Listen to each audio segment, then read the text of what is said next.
Mas.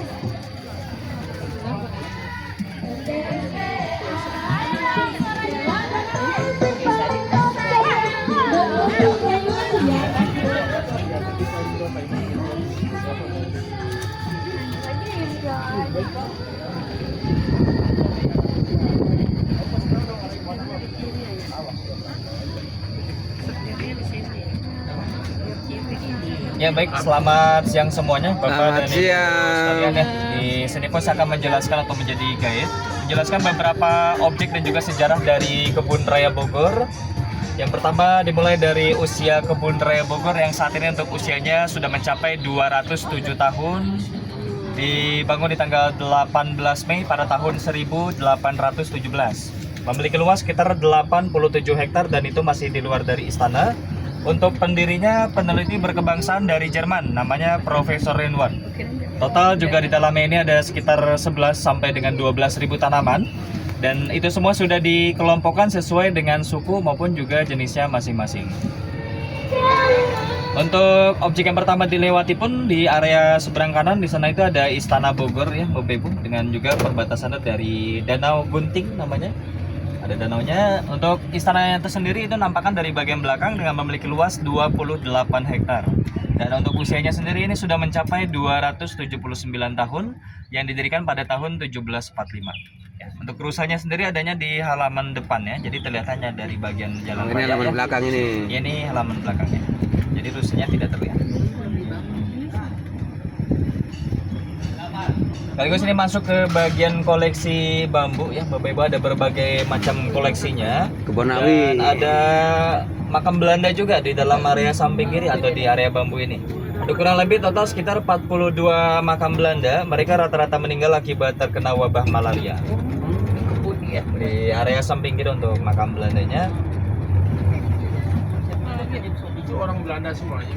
Ya, rata-rata untuk orang Belanda semua Pak, dari 42 totalnya. Tapi ada beberapa yang tidak memiliki identitas ya atau tidak diketahui. Yang terdapat identitasnya itu ada sekitar 38. Nah, itu sisanya tidak diketahui. Itu pertama kali di tahun 1784, yang terakhir itu di 1994. Ya, yang dikumpulkan di area tersebut ya. Oke. Nah, tadi untuk contoh dari koleksi bambunya itu contoh ada bambu lemang, ini yang kanan, yang kecil ini Bapak Ibu ya. Ada bambu kuning dan juga ada bambu raksasa. Yang kuning itu sendiri itu bisa dibilang langka dan juga bisa digunakan menjadi obat, yaitu obat liver atau hepatitis dari bagian rebungnya ya. Oh, itu mah Karena pring gading. pahit ya rebungnya itu. Pring gading. Tuh. Dan juga ini ada area palem yang biasanya disebut dengan Beverly Hills Kebun Raya Bogor ya. Jadi salah satu spot favorit biasanya untuk berfoto bagi para pengunjung yang memang memakai sepeda atau skuter ya Bapak Ibu. Dan juga ada taman di area kiri namanya Taman Teisman. Taman yang bisa menembus kembali ke jalur yang tadi kita lewati belakang istana ya. Dan Teisman tersebut itu merupakan orang Jerman yang merupakan direktur ketiga Kebun Raya Bogor, menjabatnya di tahun 1831. Sekaligus juga di sini kita sampai berada di bagian koleksi rotan ya Bapak Ibu. Ini ada di kiri beberapa ya yang merambat dan dia memiliki durinya berfungsi merambat ke bagian atas untuk mencari sinar matahari. Ya, di Penjalin. kiri ya. Betul, menjalin. Kanan juga ini ada bangunan peninggalan Belanda yang didirikan pada 1884. Ketika itu dipakai oleh Dr. Melchior. Dia merupakan direktur kelima Kebun Raya Bogor yang juga tinggal di sini bersama dengan peneliti maupun keluarganya. Sekaligus beliau juga memakai gedung yang ada di kanan sebagai laboratoriumnya. Ini tentunya untuk namanya tersebut pun diambil dari nama Dr. Melchior Trup ya, dari si gedung lab ini. Khususnya untuk meneliti tanaman-tanaman tropis yang digunakan dari si lab tersebut Bapak Ibu ketika itu. Di sebelah sananya ada. Ini sudah berumur berapa tadi Pak? 207. Yang kebun rayanya 207 tahun Pak. Kalau yang istananya itu 279. Oh, istana duluan. Istana ya? duluan betul. Selisihnya berarti sekitar 72 tahun.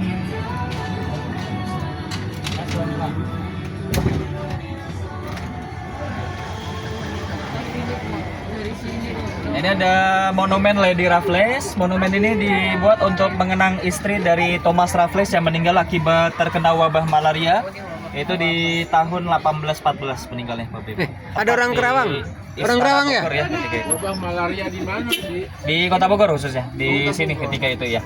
Terjadi di 1812 kalau untuk wabahnya di sini. Oh, berarti 2 tahun ya? Ya, 2 tahun setelahnya istrinya itu terkena juga. Tepat di Istana Bogor ketika itu. Dan si obatnya pun belum ditemukan tentunya ya Bapak Ibu, yaitu dari kinanya atau pil kinanya ketika itu belum ada. Makanya masih banyak yang terkena wabah. Oh, peneliti tanamannya itu dari Jerman. Ya, rata-rata dari Jerman sama ada dari Belanda. Jadi kayak sedikit ada terikat kerjasama gitu Pak. Saling Tidak kenal ada lah ya. Indonesia satupun yang terlibat dalam Tidak ada ketika itu. Masih Full bodoh-bodoh masih, Indonesia. ya, Belanda ketika itu. Kalau Indonesianya itu mulainya dari 1900-an Pak. 18-an itu masih Belanda semua. Iya. Nah ini selanjutnya ada kelompok tanaman air Bapak Ibu yang dikenal dengan taman akuatik, tepatnya di bagian samping kanan ataupun di bawah ya. Tadi udah kesini tadi. Itu isinya ada talas air contoh ya di bawah yang mirip seperti pisang ya, itu talas air. Kemudian juga ada eceng gondok, papirus, teratai, kemudian ada melati air ya, macam-macam tanaman yang hidup di air. Yang memang banyaknya itu koleksinya tanaman-tanaman hias ya, itu untuk hiasan di kolam. Kemudian juga selanjutnya kita masuk berada di area palem. Samping kanan ini contoh ada salak Bapak Ibu. Ini salak ya, ini salak Kalimantan jenisnya. Makanya beda ya dengan salak lain ya. Karena salak sendiri ada variatifnya itu ada banyak Bapak Ibu. Ada berbuah nggak tuh Pak? ini jarang Ibu, jarang berbuah. Yang sering berbuah di bawah itu ada salak pondo, ada salak condet ya. Ada salak samosir sama salak birai atau salak hutan. Itu ada di bawah. Selain salak juga ada lontar Bapak Ibu. Oh itu. Lontarnya di samping kiri ya, pohonnya di tengah-tengah yang tinggi. Biasanya nama buahnya itu dikenal dengan buah siwalan, seperti kolang-kaling atau seperti kelapa. Kalau yang palem kayak kipas itu nggak ada Pak ya? Kayak gini, Bapak. Kipas tinggi.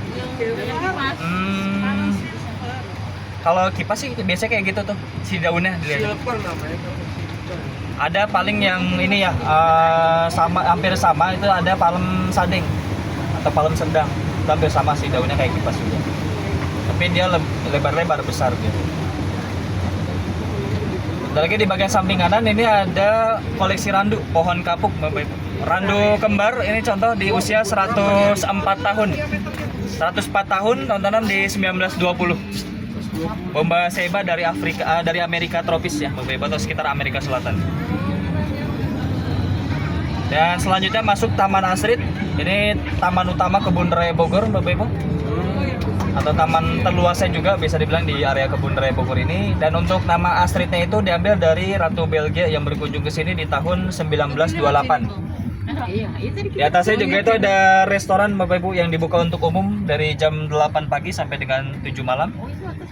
Dengan juga untuk akses pintu masuk tercepat juga ada pintu 3 ya, untuk mengarah ke taman ini yang lebih cepat. Bisa bawa mobil juga masuk, langsung parkir di restorannya Bapak Ibu. Ada ya restoran. Ada, betul. Itu pintu 3 ya Pak? Pintu 3 betul Pak. Kalau dari pintu 1 tidak bisa ya Bapak Ibu. Jadi khususnya kalau di pintu 1 itu hanya parkir di area atas saja. Ini sih Bu. Dan juga ini untuk Taman Asrit yang memang juga menjadi taman favorit bagi para pengunjung untuk dipakai sebagai tempat untuk piknik ya Bapak Ibu, untuk gelar tikar atau untuk membuat acara-acara seperti family gathering, outbound atau acara khusus ya. Seperti itu tadi contohnya pencaksilat. Kemudian juga di sini ada koleksi pohon-pohonnya, pohon damar Bapak Ibu, Agathis damara. Kiri dan juga kanan untuk pohon damarnya. Biasanya ini digunakan untuk korek api kayu, untuk papan bingkai maupun juga peralatan atau perabotan rumah tangga. Kalau getahnya si pohon damar ini bisa untuk lilin atau untuk resin. Tengah juga ini ada hiasan ya Bapak Ibu, jenisnya dari bunga kana hibrida atau bunga tasbih. Dia memiliki biji di bagian tengah bunganya itu yang mirip sekilas seperti biji tasbihnya Bapak Ibu. Nah, disebut dengan bunga tasbih. Pinusnya Pak. Ada pinus juga Pak yang kanan, pinus sumatranus itu yang langka ada, yang kayak balon deh. Ini contoh depan. Yang besar ini pinus sumatranus lumayan cukup langka jenisnya. Biasanya kan lurus ya. Enggak. Ini pintu 3-nya samping Ini kanan. pintu 3. Betul, patokan dari Siloam ya Bapak Ibu. Kalau ke restoran itu masih pintu 3. Ya, pintu ini Pak. Pintunya ya. Betul. Tapi khususnya kalau di weekend itu biasanya ada batasan. Batasannya itu sekitar 50 sampai 100 mobil aja yang bisa masuk. Nah, setelah kalau misalkan full itu bakal ditutup dulu. Jadi kalau mau ke restoran itu lewatnya pintu 3. Pintu 3 aja, betul Pak. Kalau dari pintu 1 itu mobilnya nggak bisa ke restoran ya. Jadi Bisa, ya. parkirnya di atas sana. Pintu 3 ya, depan Siloan ya. Ya, Kalau betul. Farsi Plaza ya. Betul. Terus ini juga ada anggrek ya selanjutnya di samping kiri Bapak Ibu. Ini kiri anggrek yang lama di tahun 2002 diresmikan ya. Atau masih bekas peninggalan ketika itu dari Ibu Tin Soeharto di sekitar 500 anggrek yang sudah didata di dalamnya. Terus ini untuk yang baru, kiri anggrek Sujana Kasan. Ini ada Ini gedung tambahan baru Pak ya? ya ini yang barunya Pak, yang kiri ya yang warna putih. Itu ya. Kiri anggrek Sujana Kasan dan bisa dikunjungi keduanya secara gratis ya untuk melihat berbagai macam jenis Oh, anggrek. ini depan ini rumah apa nih Pak? Kalau ini dulunya itu menjadi kanwil Bapak, kantor wilayah ataupun juga menjadi rumah peneliti ketika itu. Tapi sekarang untuk bangunan-bangunan peninggalan Belanda itu udah dikosongkan semua di sini atau tidak dipakai kembali ya. Entah ke depannya oleh manajemen kebun raya, saya kurang paham juga digunakan nantinya. Kalau dulu sih sebelum-sebelumnya masih bisa untuk guest house gitu Pak untuk penginapan di sini. Bisa ya. Tapi kalau untuk sekarang udah tidak ada lagi untuk program tersebut. Ini yang pengelolanya Kalau sekarang swasta. swasta. Kalau sekarang anak perusahaan dari Diandra, Dari anak perusahaan Diandra MNR Pak. Oh, Diandra. Diandra Corporation atau anak perusahaan dari Kompas juga Pak. Diandra itu yang open organization. Ya, Kompas Group. ya Kompas Group betul. Ini yang kanan ada Taman Sujana Kasan selanjutnya Bapak Ibu ataupun Taman Garuda. Kalau disebut Taman Garuda karena ada tanaman di bentuk lambang Garuda ya di tengah itu yang di tembok.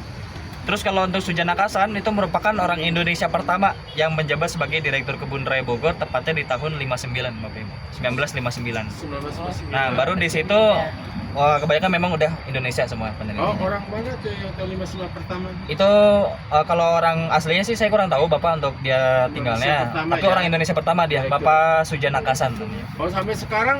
Kalau Indonesia. sekarang orang Indonesia sampai sekarang. Untuk si direkturnya ya.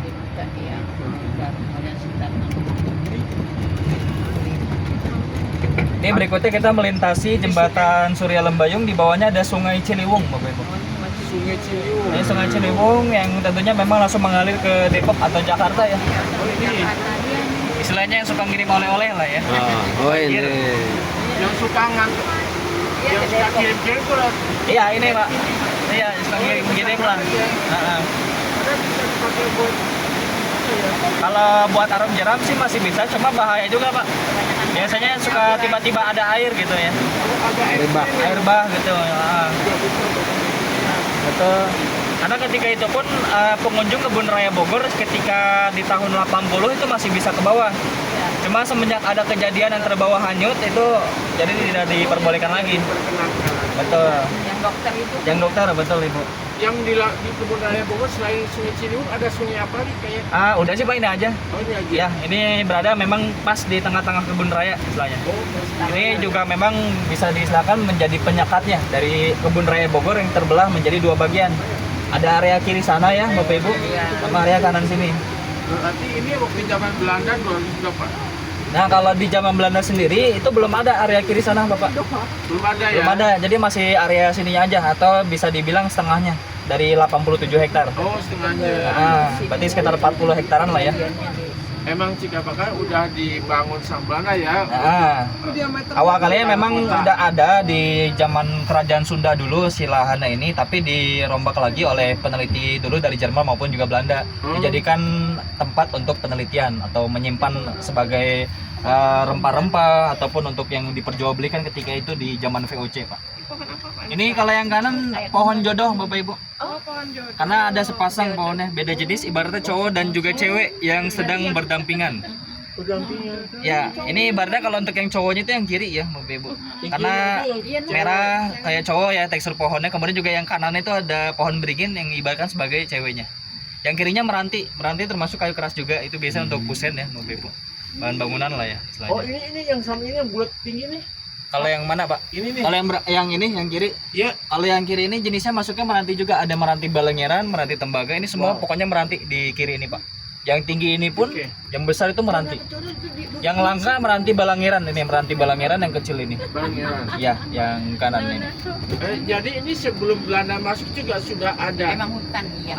Kalau yang sebelum Belanda itu memang udah ada beberapa tanaman di sini, Bapak. Dan itu memang sudah dirintis gitu sama Ya. Indonesia waktu zaman di zaman kerajaan dulu. Iya. Nah, namanya itu disebutnya samida. Samida. Samida itu karena ada suatu objek, yaitu objeknya pohon, Pak. Pohonnya besar. Namanya itu pohon samida. Yang sekarang menjadi tanaman atau pohon, pokoknya di daerah apa ya, saya lupa. Pokoknya daerah Garut kalau nggak salah ya. Itu menjadi pusakanya istilahnya. Si pohon samida itu. Oh, Samida. Ya. Waktu kerajaan apa Pajajaran? Kerajaan Pajajaran, betul, Pak. Kerajaan Sunda. Oh. Prabu Siliwangi. Prabu Siliwangi. Makanya itu tadi ada petilasannya juga tuh belakang. Itu petilasannya. Terus ini kalau yang kiri jembatan merah. Udah nggak bisa dilewati karena udah rapuh atau udah tua. Udah rapuh. Betul, ini juga dikenalnya dengan sebutan jembatan putus cinta ya. Karena mitosnya kalau pacaran lewat situ putus. Ini Sungai Ciliwung juga ya? Ya, masuk Ciliwung. Itu pokoknya kalau lewat situ udah putus. Iya, itu mitos yang paling dikenal pokoknya ya, Bapak Ibu. Dari dulu sampai sekarang pun. Ini alami semuanya ya, udah ada sejak Iya, ini Pak ya. sama Belanda memang dikelompokkan lagi ketika itu, Pak. Iya, iya. Khususnya dari direktur yang ketiga yang Keisman itu dia mengkelompokkan kembali semua tanaman di sini, merombak